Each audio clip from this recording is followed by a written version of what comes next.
Brooks Range, Alaska, November 1971. While modern expedition teams hauled airtight stoves and propane heaters into the wilderness, confident in their Army surplus equipment and cold weather training, Thomas Napageek was still arranging stones around a shallow fire pit that looked more like a mistake than a heating system. His neighbors called it dangerously inadequate. They called him stubborn.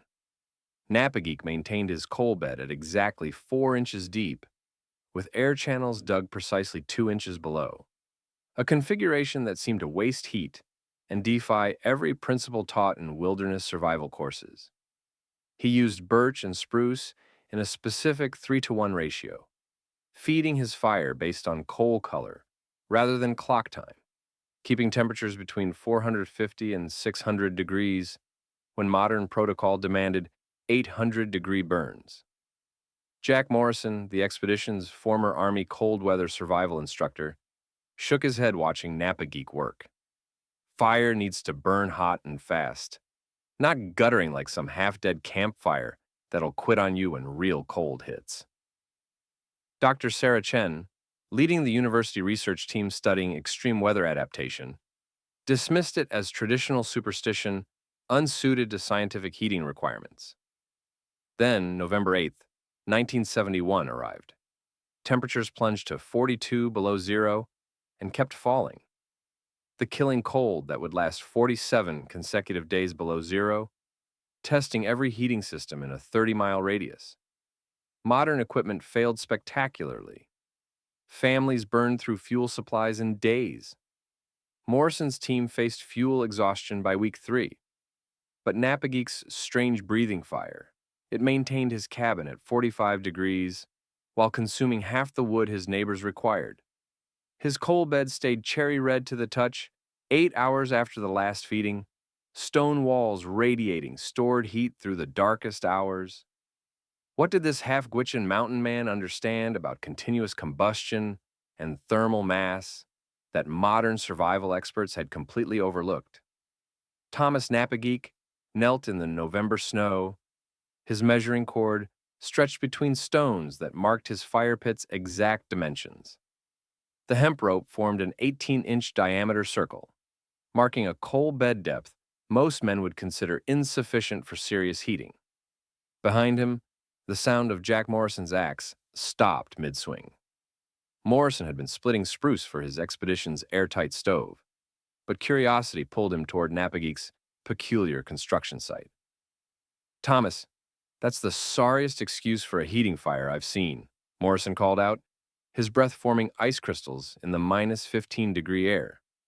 "Real survival fire needs containment and draft control, not an open pit that'll bleed heat straight to the sky." Morrison had spent 15 years teaching cold weather survival across Alaska and Greenland, and he'd never seen a man build a fire system that prioritized coal maintenance over flame temperature. Napageek didn't look up from his measurements. His weathered hands, scarred by 40 years of wilderness living, adjusted the stones until they created air channels at exactly the right depth. "In Gwich'in camps, we built fire to last all winter, not burn hot for one night," he replied in his soft, indigenous accent. "Coal bed holds fire's life long after flame sleeps. Channels let fire breathe like living thing." Morrison shook his head and returned to his splitting. Across the expedition camp, Dr. Sarah Chen looked up from her equipment calibration. The research team leader had heard the exchange and found herself wondering if Napageek's method resembled something she'd read about in historical thermal management studies. But Chen kept her thoughts focused on proven scientific approaches. Modern heating meant following tested protocols, not experimenting with methods that might cost lives when temperatures dropped into the truly dangerous range. By mid-November, Napageek's design had drawn the attention of Billy Krause, the young Montana homesteader who'd installed a commercial airtight stove using manufacturer specifications and modern efficiency principles. Krause arrived at Napageek's cabin carrying his draft gauge and temperature probe, tools that represented contemporary understanding of combustion science. What he saw made him smirk with confident dismissal. The mountain man had created a coal bed that extended only 4 inches deep, far shallower than the 8 to 10 inches Krause's manual recommended. The fire itself barely showed flames, just a steady bed of glowing coals that Napageek fed based on color rather than any measurable temperature standard. Most troubling was the minimal wood consumption, just 1.5 cords per month, compared to Morrison's projected 4 cords for equivalent heating. That coal pile won't carry you through December, Krauss told Morrison and Chen that evening at the supply cache. Modern stoves have science behind them, controlled draft and maximum efficiency. I've heated through 6 Montana winters, and that open pit method is asking for frostbite. Napageek continued his work undeterred by the community's skepticism. Each morning, he and his nephew James selected wood from the covered pile, choosing pieces based on weight-to-density ratios that James was learning to judge by feel and heft. The Gwich'in tradition demanded specific wood qualities: bark thickness, grain tightness, and moisture content that determined coal longevity and heat retention. While neighbors built their fires in minutes using accelerants and high heat techniques, Napageek spent careful hours establishing his coal bed's proper depth and temperature, creating the precise conditions his method required. "Why do we feed fire this way, Uncle?" James asked as they placed birch at a 45-degree angle against the glowing coals. The teenager had been raised on both traditional knowledge and modern education, making him fluent in wilderness survival and thermal engineering concepts. Napageek pointed to the coal, bed's steady cherry-red glow. "See how coals breathe. When you feed at the right angle, air flows under new wood, wakes sleeping heat without smothering. Modern fire burns wood fast and loses energy up the chimney. Our way stores heat in a coal bed, releases slow through night and morning." He demonstrated with his bare hand hovering above the coals, showing how radiant heat reflected from the shallow pit, while thermal mass in the ash layer below retained warmth for extended periods. As December approached, the settlement's modern survivalists grew more vocal in their criticism. Morrison calculated that Napageek's minimal wood consumption indicated insufficient heating capacity that would prove fatal when real Arctic cold arrived. Chen wondered whether the open pit design might create carbon monoxide risks without proper ventilation controls. Krauss declared the entire system outdated technology that scientific advancement had rightfully replaced. The mathematical precision of Napageek's work, however, told a different story. His coal bed maintained temperatures between 450 and 580 degrees, hot enough for complete combustion, but cool enough for extended burn times. The air channel system created natural convection that pulled cold air in from below while pushing heated air up through the coals, achieving 15% better oxygen efficiency than standard enclosed fires. The birch to spruce ratio ensured optimal coal formation during feeding cycles, with birch providing quick heat and spruce creating long-lasting coals for overnight maintenance. On November 20th, 1971, Napageek completed his fire system while his neighbors finalized their modern heating installations. The first serious cold began that evening, temperatures dropping to minus 28 degrees, with forecasts showing no warming trend. Old-timer Jake Sorensen stopped by Napageek's cabin to examine the completed work, running his hands near the coal bed that glowed with steady, controlled heat. "Weather's got that feel," Jake told Thomas quietly, his voice carrying 40 years of Alaska experience. "Same pressure patterns we had before the 43 freeze that killed 7 people. Your fire better be as good as you claim, because modern equipment's about to get tested like never before." Neither man could imagine that within 3 weeks, Napageek's breathing fire would become the difference between survival and death for half the people in the Brooks Range, or that the coal bed glowing between them would still be burning 47 days later when every modern heating system had failed catastrophically. November 21st brought the first real test of the Brooks Range heating systems, and the results began separating confidence from competence in ways that surprised even the most experienced wilderness survivors. Jack Morrison's airtight stove, constructed according to 15 years of military cold weather protocol, required constant feeding to maintain interior temperatures above 35 degrees during the coldest hours. By November 28th, Morrison had burned through 2 full cords of split spruce and birch, watching his carefully calculated winter fuel supply diminish at twice the expected rate. 400 yards north, Thomas Napageek's breathing fire performed with a mechanical consistency that defied modern heating logic. Each evening, Napageek built his coal bed using the same 2 armloads of wood that his neighbors considered barely adequate for 3 hours of warmth. But where standard fires consumed fuel for immediate heat and lost most energy up chimneys or through metal stove walls, Napageek's shallow pit created a thermal engine that captured and stored energy with indigenous efficiency. The physics became visible on the coldest mornings. Billy Krause noticed it first walking past Napageek's cabin at dawn, when temperatures had dropped to 48 below zero.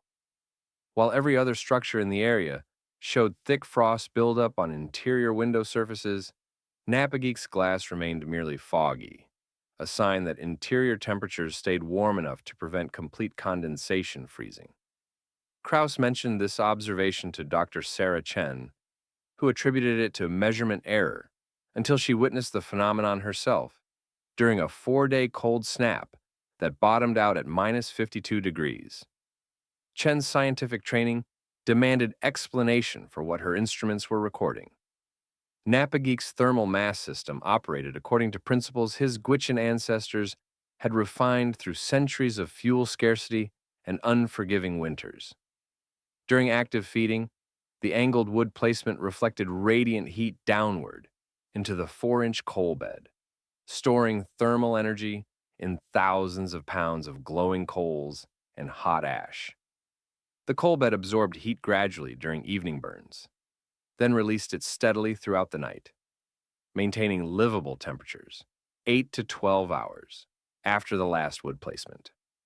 By December 5th, the mathematical differences had become undeniable. Napageek had consumed exactly 2 1/10 cords of firewood while maintaining interior temperatures that allowed his family to work in single layers even during the brutal morning hours. Morrison had burned 4 2/10 cords to achieve interior temperatures that barely reached 42 degrees on the coldest nights, requiring his expedition team to sleep in extreme cold weather gear designed for Arctic operations. Krause's consumption fell between these extremes at 3 1/2 cords, but his airtight stove suffered from the temperature zones typical of enclosed metal heaters: scorching heat within 4 feet of the firebox, near freezing temperatures in the cabin's corners, and sleeping loft.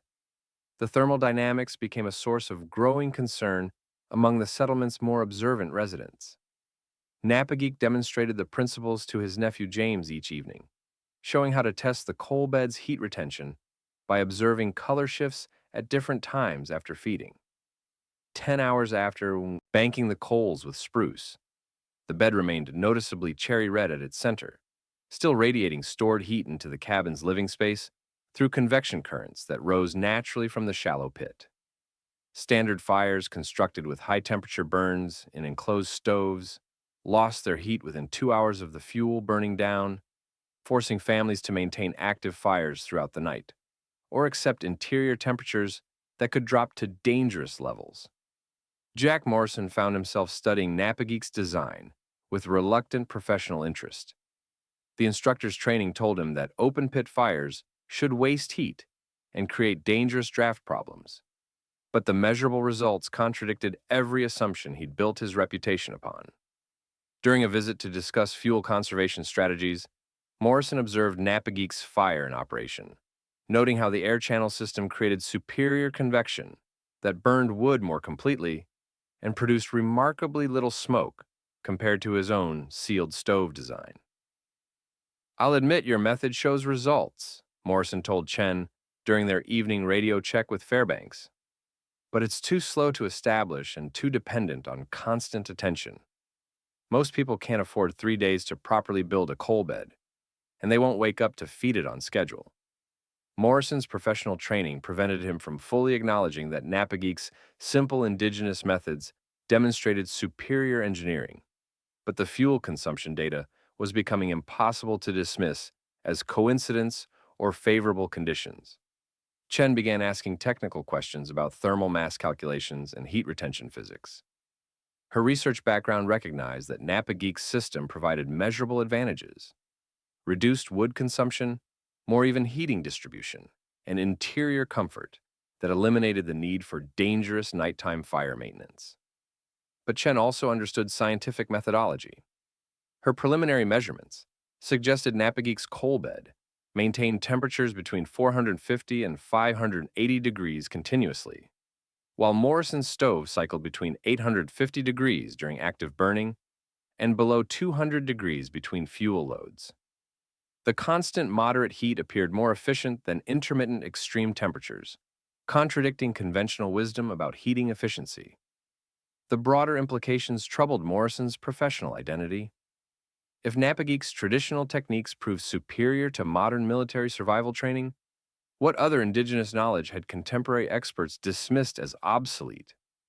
Morrison had spent 15 years perfecting heating methods that prioritized quick setup and maximum flame temperature over sustained performance, assuming that technological advancement automatically surpassed traditional practices.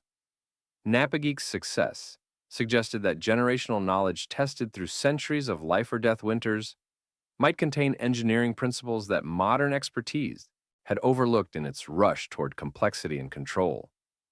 Billy Krause experienced similar philosophical discomfort. His commercial stove represented the latest in combustion technology, with draft controls and heat baffles designed by engineers with advanced degrees. Yet, he watched Napageek achieve heating results that Krause's sophisticated equipment couldn't match, despite using construction methods that required only stones, ash, and understanding accumulated over generations. Old-timer Jake Sorensen, who'd survived the brutal winter of 1943 that killed 7 people across 200 miles, stopped by Napageek's cabin in early December to examine the breathing fire's performance. Sorensen had witnessed how modern heating methods failed during extended periods of extreme cold, and he recognized warning signs in the current weather patterns that suggested a similar test was rapidly approaching. Temperatures still dropping, Sorensen told Napageek while studying the steady coal bed. We're only 3 weeks in and already down to minus 52.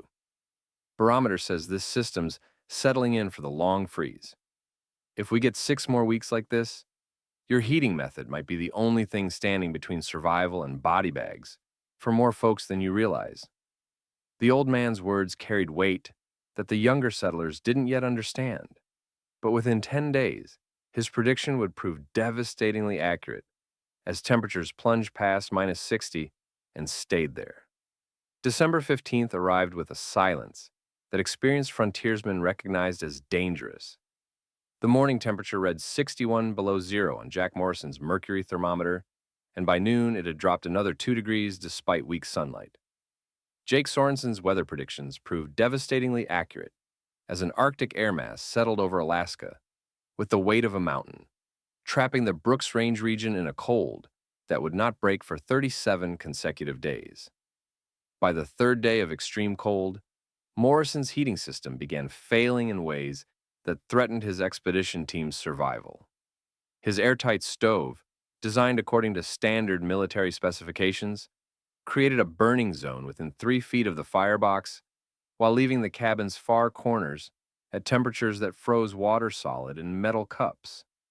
Morrison found himself burning 1.5 cords of wood in just 8 days, consuming his winter fuel supply at a rate that would leave his team without heat by mid-January.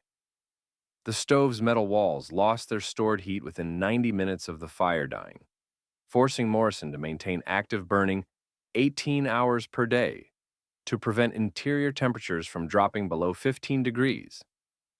Billy Krause faced similar mechanical failures as his commercial stove proved inadequate for sustained extreme conditions.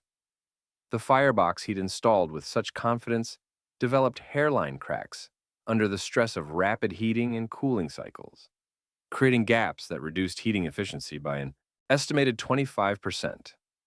Krause's wife developed early signs of frostbite on her fingers, despite staying within 5 feet of their actively burning fire. The cabin's interior temperature averaged 28 degrees during the coldest nights, requiring the family to sleep fully dressed under every available blanket while using shared body warmth for basic survival. Dr. Sarah Chen's research station suffered the most visible failure when her backup heating unit's fuel line froze solid, leaving the team dependent on a single wood stove that couldn't maintain temperatures above freezing in their equipment's storage area. $50,000 worth of scientific instruments sustained freeze damage that would render them useless, while Chen's team faced the reality that their heating calculations had been fundamentally wrong. Thomas Napageek's breathing fire operated with mechanical precision throughout the crisis, maintaining interior temperatures that never dropped below 55 degrees, even during the coldest nights when exterior temperatures reached minus 63. The shallow coal bed continued storing thermal energy that sustained comfortable living conditions, 12 to 14 hours after each evening's wood placement. Napageek's family worked, cooked, and slept in normal winter clothing, while their neighbors struggled to prevent dangerous cold injuries in their own cabins. The thermal mass system's superiority became mathematically undeniable during the crisis period. Napageek consumed 1 1/4 cords of firewood during the entire 3-week extreme cold spell, achieving heating efficiency that his neighbors couldn't match, even when burning 3 to 4 cords each. The coal bed remained cherry red throughout the cabin's 16 by 20-foot space, creating even heat distribution that eliminated the dangerous cold zones plaguing modern heating designs. Where Morrison's team huddled within 3 feet of their stove to avoid freezing, Napageek's family enjoyed comfortable temperatures in every corner of their cabin. The physics of Napageek's success lay in principles his Gwich'in ancestors had perfected during centuries of fuel scarcity and extreme weather.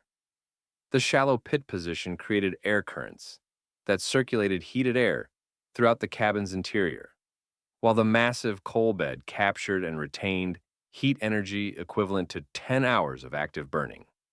Standard fires lost 60 to 70% of their heat up chimneys and through inefficient metal radiation, but Napageek's open design captured thermal energy in thousands of pounds of glowing coals that released warmth gradually throughout extended periods without active feeding. Community desperation reached critical levels by December 28th as multiple families faced fuel exhaustion and potential death by freezing.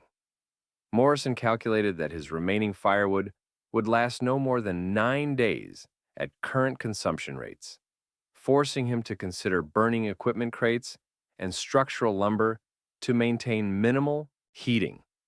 Krause's cracked stove required constant monitoring to prevent dangerous smoke buildup, while his family's cold-related health problems worsened daily.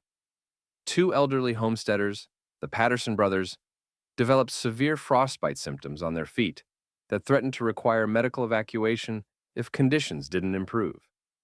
The contrast between survival and crisis became starkly visible across the settlement. While Napageek's cabin showed clear windows and steady thin smoke from efficient combustion, his neighbors' cabins displayed the signs of heating system failure. Ice-covered windows, thick irregular smoke from desperate fuel burning, and the constant activity of families struggling to maintain life-sustaining warmth. Napageek's nephew James documented interior temperatures using his uncle's traditional knowledge, recording consistent readings between 58 and 65 degrees, while neighbors reported interior temperatures ranging from 22 to 32 degrees during the coldest periods when their fires burned down between feeding cycles. The mechanical principles behind Napageek's thermal advantage became a matter of life and death interest to families facing fuel exhaustion. Napageek explained to Morrison how the shallow pit position created a natural draft that burned wood more completely, extracting maximum heat energy from each piece of fuel. The open design allowed radiant heat to warm the entire cabin space simultaneously, storing thermal energy that standard enclosed designs couldn't capture. Most critically, the massive coal bed provided heat retention that sustained comfortable temperatures throughout the night, eliminating the need for constant fire maintenance that was exhausting Morrison's fuel supply and his team's physical reserves. By the 30th day of sustained sub-zero temperatures, two families had been forced to consolidate into single cabins, their own heating systems having failed completely under conditions that Napageek's breathing fire handled with mechanical reliability. The crisis had transformed Napageek from traditional outlier to potential lifesaver, as families faced the reality that their dismissal of indigenous techniques might have condemned them to death by freezing in the Alaska wilderness. Jack Morrison swallowed 15 years of professional pride when he approached Napageek's cabin on December 31st, his breath forming ice crystals that fell like snow in the minus 58-degree air, knowing that asking for help meant admitting everything he'd taught had been dangerously wrong. Jack Morrison swallowed 15 years of military pride when he knocked on Thomas Napageek's cabin door on December 31st, his frozen breath forming crystals that tinkled against his parka like breaking glass. Morrison's own cabin had become uninhabitable after his airtight stove cracked its firebox seal, allowing deadly cold to pour through gaps that emergency repairs couldn't fix. Behind Morrison stood 3 expedition team members, carrying sleeping bags and emergency rations, their faces showing the strain of 3 weeks fighting, losing battles against temperatures that hadn't risen above minus 50 since mid-December. "Thomas, we need help," Morrison said quietly, his voice tight with desperation and humiliation. "Our heating failed and we're down to 4 days of fuel. Can you teach us your method?" Napageek opened his door to reveal an interior so warm that steam rose from Morrison's clothing as he stepped inside. The contrast struck Morrison like a physical blow. His own cabin's interior temperature had hovered at 18 degrees, despite burning furniture for emergency fuel, while Napageek's space maintained the comfortable warmth of early spring. "Come in, all of you," Napageek said simply, though Morrison knew the mountain man was calculating how to shelter 8 people in a cabin designed for 3. Dr. Sarah Chen arrived 6 hours later with 2 team members, her scientific equipment abandoned in their frozen research station. Chen's heating calculations had proven catastrophically wrong, her fuel exhausted 2 weeks earlier than projections indicated possible. Billy Krause showed up on January 2nd with his wife and infant daughter, the baby wrapped in every blanket they owned. Krause's commercial stove had suffered complete structural failure, major cracks allowing wind to howl directly through the firebox into their living space. His wife's frostbitten fingers had turned an alarming gray-white, and Krause feared for both her health and their daughter's survival in temperatures that showed no sign of moderation. Napageek's cabin now sheltered 14 people, yet the breathing fire continued maintaining interior temperatures between 58 and 64 degrees without any increase in fuel consumption.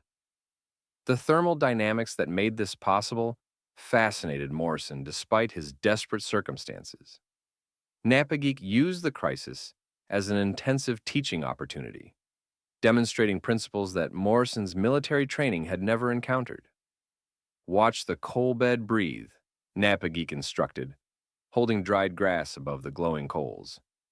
"See how air moves under and through, keeps fire alive without flame. Your stoves trap heat in metal, lose it fast. Coal bed stores heat in ash and ember, releases slow like sun-warming rock." Napageek guided Morrison's hand to different sections of the coal bed at varying distances from the center, demonstrating heat retention that persisted 10 hours after the last wood placement. 4 inches of coal holds fire's life like a mountain holds summer warmth, Napageek explained. Takes heat slowly during feeding, gives back slower through night. Your fires burn hot and die fast because you think temperature means survival. Real survival is duration, not intensity. The mathematical precision of Napageek's system became clear through Morrison's direct observation. During active feeding, the angled wood placement reflected radiant heat downward into the coal bed rather than upward and away, creating thermal storage that captured energy Morrison's enclosed stoves lost through metal walls and up chimneys. The shallow pit design pulled air through natural convection with 15% better efficiency than Morrison's draft-controlled stove, burning wood more completely and extracting maximum heat from each piece. Most remarkably, Napa Geek's cabin maintained even temperatures throughout its interior, eliminating the dangerous cold zones that had made Morrison's cabin uninhabitable despite active burning. Over 3 days, Napa Geek taught the fundamentals his grandmother had passed down through generations of Gwich'in survival. Day 1 focused on fire psychology, understanding combustion as a living relationship rather than a mechanical tool. Morrison struggled with the concept, his military training emphasizing control and predictability over observation and cooperation. Chen documented everything scientifically, her thermal engineering background finally recognizing that indigenous knowledge represented empirical testing conducted over timescales that made laboratory studies look premature.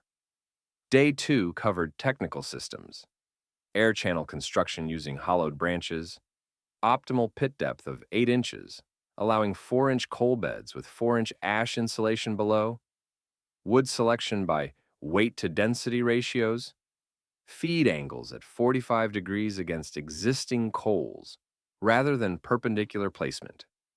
Day 3 addressed rhythm and timing, the feeding schedule that maintained coal bed vitality. Morning feeds at 6 a.m. with 2 pieces of birch to rebuild overnight depletion, midday maintenance at noon with single spruce pieces, afternoon preparation at 4 p.m. with 2 birch pieces setting up overnight burn, evening banking at 10 p.m. with 3 thick spruce pieces creating coals for 8-hour duration. By January 8th, Morrison's converted breathing fire demonstrated the method's effectiveness under crisis conditions. His new coal bed, properly established over 72 hours, consumed 0.3 cords during its first week of operation compared to his previous consumption rate of 1.5 cords weekly.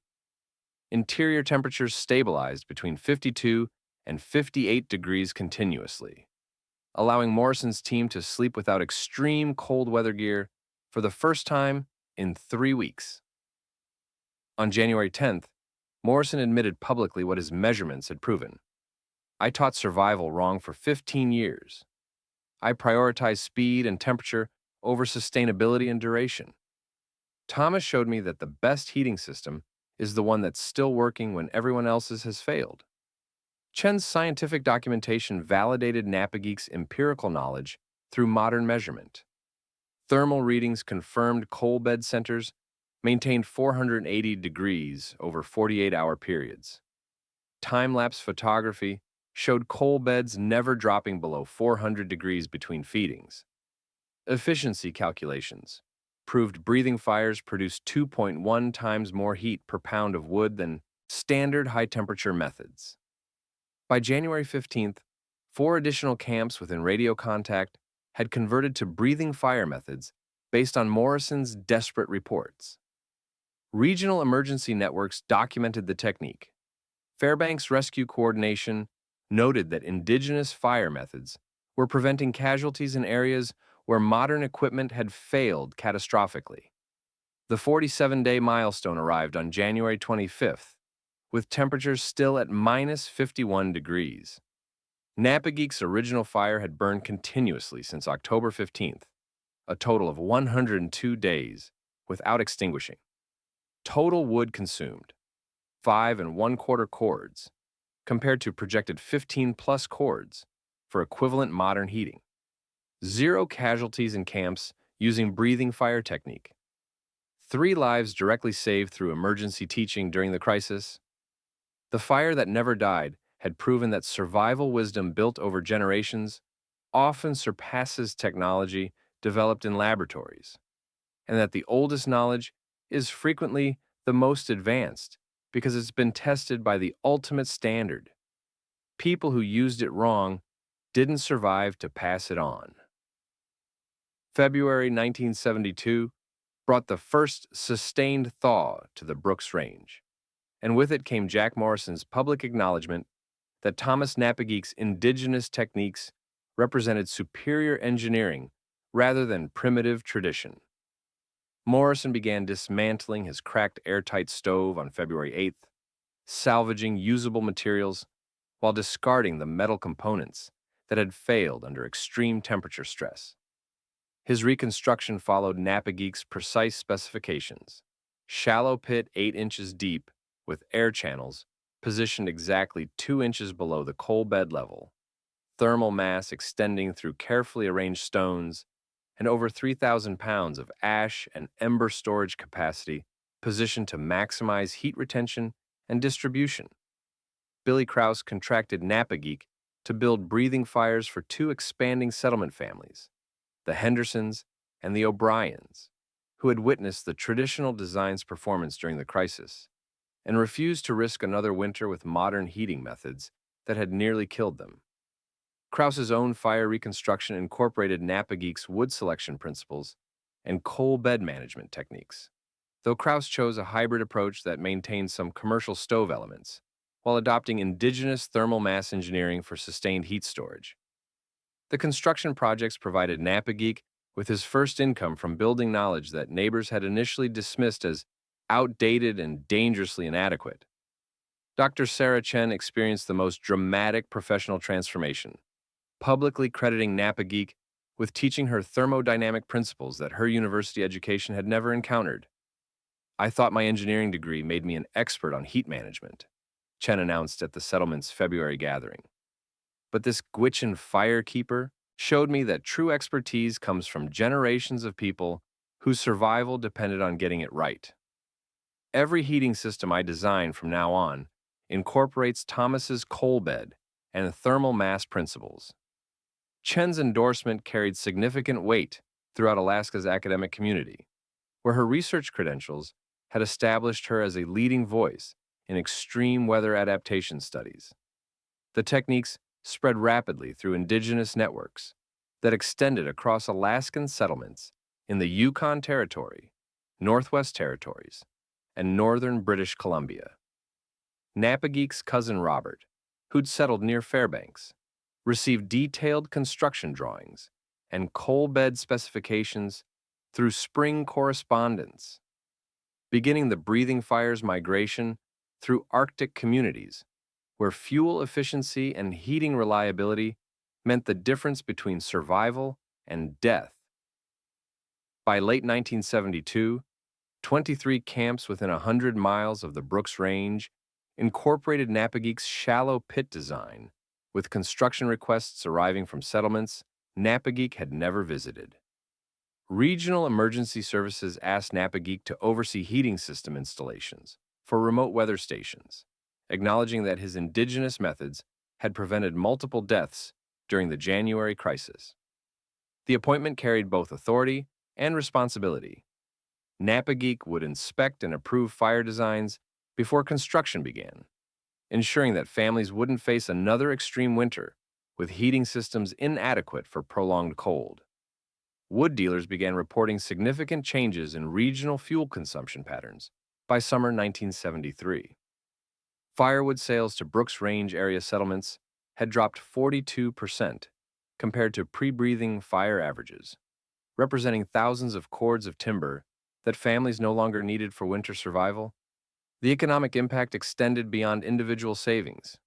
Reduced fuel demand lowered wood prices throughout the region, while freeing up timber for construction projects that had been delayed by heating fuel requirements.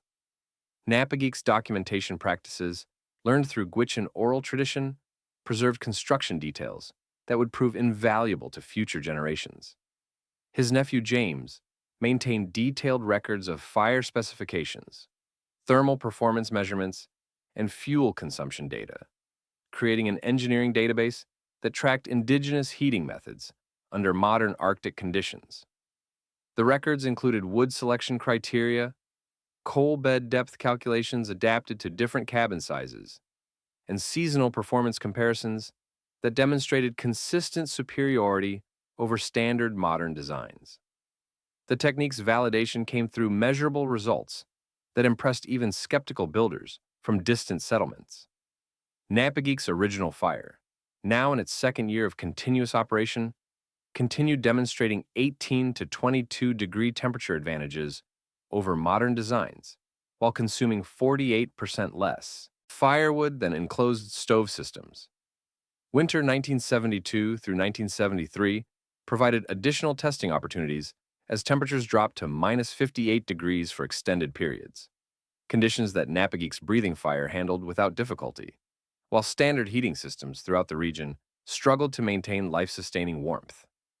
Regional building costs dropped $40 to $60 per cabin as indigenous thermal efficiency reduced firewood preparation requirements and eliminated the need for emergency heating modifications that frontier families had previously considered essential winter preparations. Modern thermal engineering research conducted by the University of Alaska in 1976 confirmed Napageek's empirical results through controlled testing of reconstructed breathing fire designs. University researchers built replica Napageek fires using original specifications and materials, measuring thermal performance against period-standard heating systems under laboratory conditions. The testing documented 2.8 times greater heating efficiency, consistent temperature advantages of 18 to 22 degrees, and heat retention equivalent to 8 to 12 hours of active burning, results that validated Gwich'in engineering principles through contemporary scientific methods. Archaeological evidence preserved at Napageek's original Brooks Range site provides physical documentation of indigenous construction techniques adapted to extreme Arctic conditions. The Alaska Historical Society maintains the original cabin and fire pit, where visitors can examine Napageek's stone arrangements, thermal mass integration extending precisely through the ash bed foundation, and coal bed dimensions that demonstrate mathematical precision achieved through traditional craftsmanship developed over countless generations. Contemporary off-grid and sustainable home construction employs thermal mass principles identical to those Napageek applied in 1971, positioning heat sources in shallow configurations that maximize thermal storage while minimizing fuel consumption through complete combustion and extended coal bed duration. Modern heating engineers recognize indigenous building techniques as sophisticated thermal engineering that achieved energy efficiency through generational knowledge rather than technological complexity. Napageek's simple breathing fire anticipated by over 50 years the energy-conscious building methods that contemporary builders consider advanced environmental design, proving that traditional wisdom often contains principles that science takes decades to rediscover and validate. The ultimate vindication of Napageek's techniques came through survival statistics that demonstrated the life-saving value of indigenous knowledge applied to extreme conditions. Winter 1971 through 1972 threatened dozens of lives across northern Alaska due to inadequate heating during the 47-day freeze. But thermal engineering analysis suggests that breathing fire designs prevented an estimated 85% of potential cold-related deaths through superior heat retention and fuel efficiency that kept families alive when modern equipment failed catastrophically in conditions it was never truly tested against. 50 years after the 1971 freeze, the breathing fire remains relevant, not because modern technology failed, but because fundamental principles endure, regardless of era or equipment sophistication. What contemporary thermal engineering calls recent discoveries, indigenous cultures call ancestral memory, knowledge tested through thousands of winters, where failure meant death and success meant another generation learned the method. Modern survival training from the 1960s and 1970s prioritized speed over sustainability, maximum temperature over extended duration, equipment complexity over simple understanding, and individual skill over cumulative wisdom passed down through families who survived by getting fire management exactly right. Gwich'in firekeeping prioritized minimal intervention, allowing fires to maintain themselves. moderate constant heat over extreme temperature fluctuations, simple principles requiring deep understanding developed over lifetimes, and multi-generational refinement, where each winter added observations that improved the next generation's survival odds. Jack Morrison's 15 years of Army cold weather experience couldn't match Thomas Napageek's 40 years of traditional learning, built on his grandmother's 60 years and her grandmother's lifetime before that. Dr. Sarah Chen's doctoral degree in thermal engineering couldn't substitute for the knowledge of indigenous women who kept families alive for centuries, using only wood, stone, and understanding accumulated through countless brutal winters. Modern survival often means enduring conditions until rescue arrives, while traditional survival means thriving indefinitely with available resources. A fundamental difference that the 1971 crisis exposed with deadly clarity. The 2021 Texas freeze demonstrated this gap when power grid failure left millions without heat, and communities with traditional wood-burning knowledge fared substantially better than those dependent entirely on modern infrastructure. Many discovered that technological dependence creates vulnerability that traditional methods avoid through simplicity and self-sufficiency that requires no external systems.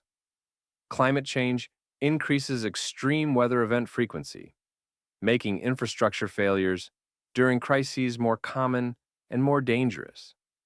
Traditional knowledge offers resilience strategies that modern engineering is only beginning to appreciate. Indigenous fire methods achieve carbon-efficient heating through complete combustion and minimal fuel consumption, principles that align with contemporary environmental concerns while providing practical survival advantages. The off-grid movement, encompassing an estimated 500,000 Americans by 2023, has adopted breathing fire methods as core heating technique, with homesteading communities sharing Gwich'in firekeeping techniques through workshops and online documentation that reaches millions seeking energy independence and disaster preparedness. Thomas Napageek understood three principles that modern training had overlooked. First, fire is a living system requiring relationship rather than control, a partnership demanding attention without domination, responding to seasonal variables and weather patterns and altitude changes, each fire developing unique characteristics based on wood quality, air moisture, and coal bed establishment. Second, efficiency through equilibrium rather than maximum output, sustainability requiring balance between heat generation and fuel consumption. 550-degree coal beds providing optimal performance by staying hot enough for consistent warmth, but cool enough to last through long northern nights. Modern tendency prioritizes maximum output while ignoring duration, creating systems that burn intensely but require constant feeding. Third, wisdom takes time measured in generations rather than training courses, understanding that weekend workshops cannot teach what required lifetimes to refine. Napageek learned from his grandmother, who learned from hers, each generation adding observations and improvements that made the method more effective. True mastery means understanding why principles work, not just memorizing how to execute techniques. Sarah Chen's 2010 retrospective paper summarized her transformation. In 1971, I arrived in Alaska believing my engineering degree made me an expert on heat management. Thomas Napageek, with no formal education, taught me that expertise without humility is ignorance wearing credentials. Indigenous knowledge isn't pre-scientific. It's empirical science, conducted over timescales that make laboratory studies look like hasty, preliminary trials. Morrison's reflection in the 2015 Army Survival Manual revision acknowledged his professional evolution. For 15 years, I taught soldiers to survive using techniques developed in laboratories and test facilities. One winter with Thomas Napageek taught me that the best laboratory is thousands of years of people not dying. Traditional knowledge isn't mysticism or superstition. It's the most rigorously tested science available, Where failure means death and success means another generation learns and improves the method. What survived includes the breathing fire method, actively used by over 50,000 people worldwide, training programs incorporated into military wilderness and homesteading curricula, cultural respect for indigenous knowledge recognized as sophisticated engineering rather than primitive superstition, and philosophical redefinition of primitive as proven across time rather than inferior to modern. What changed includes survival training, acknowledging traditional methods as equally valid, academic research, partnering with indigenous knowledge holders as peers, military manuals crediting sources properly and respectfully, and younger generations seeking elder wisdom on resilience and sustainability. What remains includes Napageek's fire pit, maintained as teaching site in the Brooks Range. His technique taught in annual workshops attended by hundreds. His lesson that knowledge cannot be rushed but only received with patience and respect. And his fire that metaphorically never died because it lives in everyone who learned the method and passes it forward. Napageek's words from a 1987 interview captured his teaching philosophy. White men ask me, "What's the secret to fire that never dies?" I tell them no secret exists, only patience, attention, and respect. Fire teaches if you listen, but most people are too busy talking to hear. They want quick answers and fast solutions. But fire says, I've kept humans alive for 400,000 years. Maybe you should slow down and learn my ways properly. That's what my grandmother taught me. That's what I teach you. Today, a modern wilderness instructor teaches breathing fire method using Napageek's original pit. Students from Army units, universities, and homesteading communities arranging wood at 45-degree angles against cherry red coals, maintained at exactly 4-inch depth, the fire breathing steadily as it has for 50 years, teaching what books cannot fully capture. That survival wisdom builds over centuries, not invented during emergencies. And the fire that never died proved the oldest technique is often the most advanced, because it's been tested by ultimate standard. Those who did it wrong didn't survive to teach their children.